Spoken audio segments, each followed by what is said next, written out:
Market లో invest చేసి మీ డబ్బులు డబుల్ చేసుకోవాలనుకుంటున్నారా? విజయవాడలో జరిగే సుందరరామిరెడ్డి గారి లైవ్ సెమినార్ కి అటెండ్ అవ్వండి.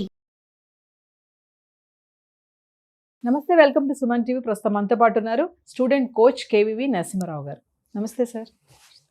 సార్, ఈరోజు మనం టైం మేనేజ్మెంట్ స్కిల్స్ గురించి మాట్లాడుకుందాం. అంటే సమయాన్ని వృధా చేయకుండా మనం ఉన్న టైంని మనం ఫుల్ఫిల్మెంట్ చేసుకోవాలి, దాన్ని యూజ్ చేసుకోవాలి. అంటే అది స్టూడెంటే కానీ ఎంప్లాయీ కానీ ఎవరికైనా సరే టైం అనేది చాలా ఇంపార్టెంట్ అంటారు. చాలామంది అంటూ ఉంటారు, టైం చాలా విలువైందిరా, పోతే మళ్ళీ రాదురా అంటూ ఉంటారు.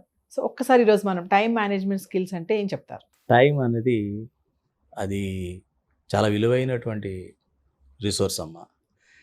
అది అనంతమైంది, మన దగ్గర ఉన్నది చాలా స్వల్పమైంది, అందరికీ సమానమైంది, ఎవరి ఎడలా పక్షపాతం చూపించనిది.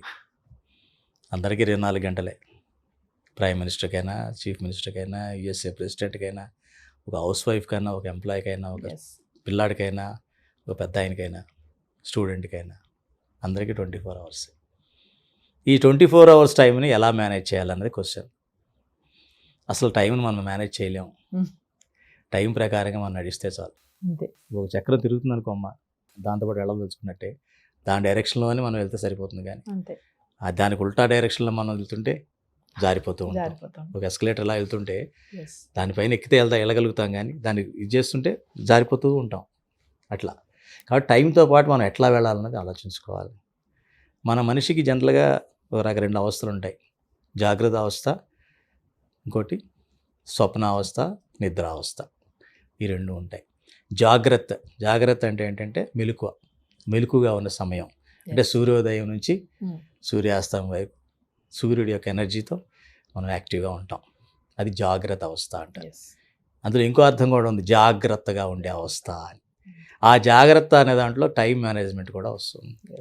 సో ఈ టైం అన్న దాంట్లో సూర్యుడి యొక్క గమనాన్ని బట్టి మన యొక్క గమనాన్ని కూడా మనం యూజ్ చేసుకోవాలి. అయితే ఈ టైం ఉన్నదాన్ని మనం రాత్రి పగలుగా విడదీసుకొని మనం ఏ టైంలో ఏం చేయాలో అది చేయాలి. ఉదాహరణకి బయలాజికల్ క్లాక్ అని ఒకటి ఉంటుంది.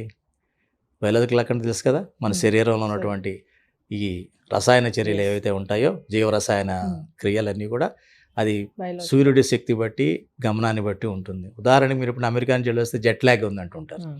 ఎందుకంటే ఇక్కడ పగలైతే అక్కడ రాత్రి, అక్కడ రాత్రి అయితే ఇక్కడ పగలు. వాళ్ళు ఫ్లైట్లో ఇక్కడికి వచ్చినప్పుడు 2 రివర్స్ అవుతాయి. మన బాడీ ఏమో దానికి డిపెండ్ అయి ఉంటుంది. ఇక్కడ నిద్ర వచ్చేస్తుంటుంది పక్కల కూడా. కానీ ఇప్పుడు ఏం జరిగింది, రాత్రి కూడా వర్క్ చేస్తున్నారు అందరూ కూడా. అట్లా పెట్టుకోవడానికి లేకుండా అయిపోయింది. కొంతమంది రాత్రి పని చేస్తున్నారు, కొంతమంది పగల పని చేస్తున్నారు. మరి ఈ టైం మేనేజ్మెంట్ని మనం అంటే ప్రయారిటీ మేనేజ్మెంట్. టైం మేనేజ్మెంట్ మనం చేయలేం. మనం చేయాల్సిందల్లా ప్రయారిటీస్ ఫిక్స్ చేసుకొని దాని తగ్గట్టుగా మనం చేస్తే టైం ఎందుకు మేనేజ్ చేయాల్సి వస్తుంది?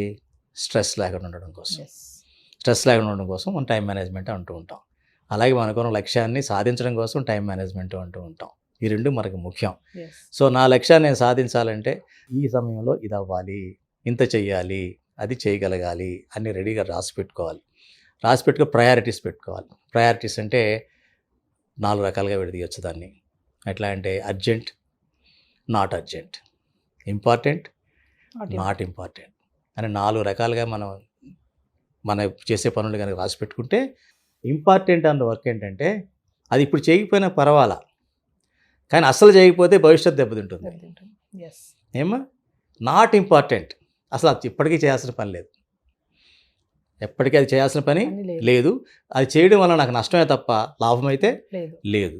అర్జెంట్ వర్క్ అంటే నేను అక్కడ ఉంటే తప్ప పని అవ్వదు, నా ప్రెజెన్స్ అవసరం అక్కడ, అది అర్జెంట్ వర్క్.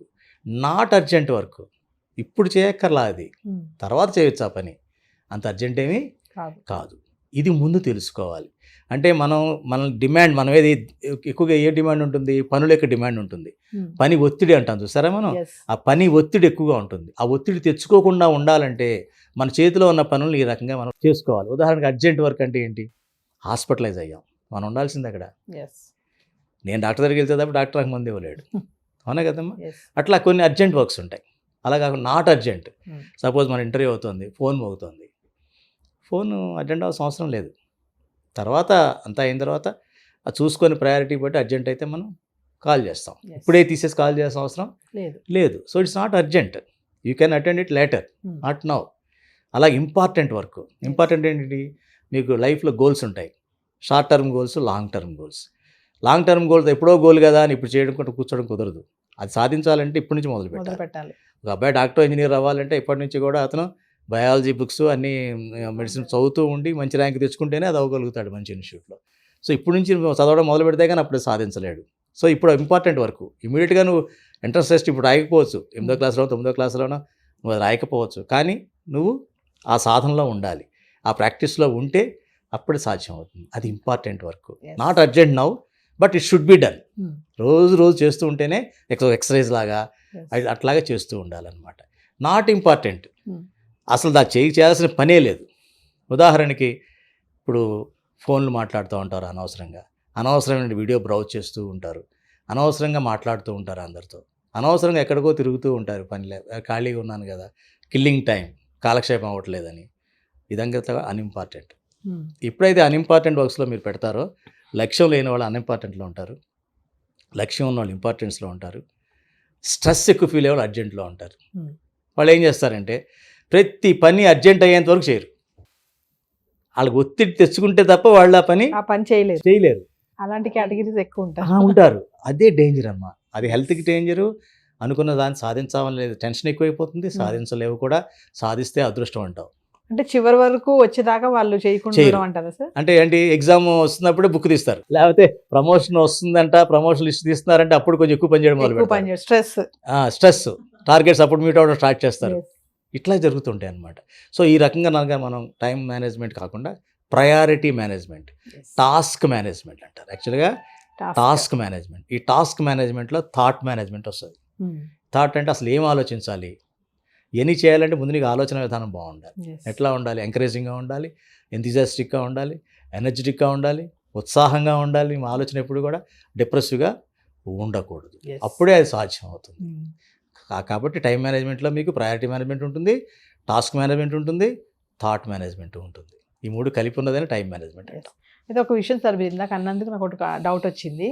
టైం అందరికీ ఒకటే ఉంటుంది, 24 hours అన్నారు, కానీ చాలా మంది అంటారు కదా సార్, నీకు టైం తక్కువ ఉంది, నాకు ఎక్కువ ఉంది, నాకు ఎక్కువ ఉంది, నీకు తక్కువ ఉంది టైము, నీకేంటి నువ్వు ఖాళీగా ఉంటావు కదా, నాకు చాలా టైం లేదు అసలు, నాకు నేను అర్జెంట్గా చేసుకో అంటారు. మీరే అందరికి ఒకటే టైం అంటున్నారు. అలా అనుకునే వాళ్ళు, ఎందుకంటే వాళ్ళ టాస్క్ని డివైడ్ చేసుకోవాలని వాళ్ళతో అలా మాట్లాడతారు. వాళ్ళు ఇప్పుడు అర్జెంట్లోనే చేస్తారు ఆ పని, ఇప్పుడేముందిలే తర్వాత చేయొచ్చు, బోల్ టైం ఉందిగా అంటుంటారు. అది వచ్చేటప్పుడు టైం లేదంటారు. నిజంగా అది నెత్తి మీదకి వచ్చేటప్పటికి ఏంటో టైం అస్సలు లేదు, దగ్గరికి వచ్చేసింది అంటూ ఉంటారు. అది ఎందుకంటే ఇదంతా ఆ ప్రయారిటైజ్ చేసుకోకపోవడం, ఆ పనుల్ని ప్రయారిటైజ్ చేసుకోకపోవడం, పీపుల్ కూడా ప్రయారిటైజ్ చేసుకోకపోవడం. ఎగ్జామ్స్ అప్పుడు అందరితో కలిసి తిరగడం ప్రయారిటీ కాదు నీకు. You should avoid people. చాలా మందిని నువ్వు కలవడం తగ్గించేసుకోవాలి ఆ టైంలో. సో అది ప్రయారిటీ అనమాట. ఆ ప్రయారిటీ మేనేజ్మెంట్ జరిగితే కానీ మీ టైం మేనేజ్మెంట్ జరగదు. అట్లా. సో టైం మేనేజ్మెంట్ చేసుకుంటూ వెళ్తే సక్సెస్. ప్రయారిటీ మేనేజ్మెంట్ ప్రయారిటీ అన్నారు ఇందాక చెప్పారు, 4 డివైడ్ చేసుకోవాలి అన్నారు. అట్లా చేసుకుంటే తప్ప కాదు.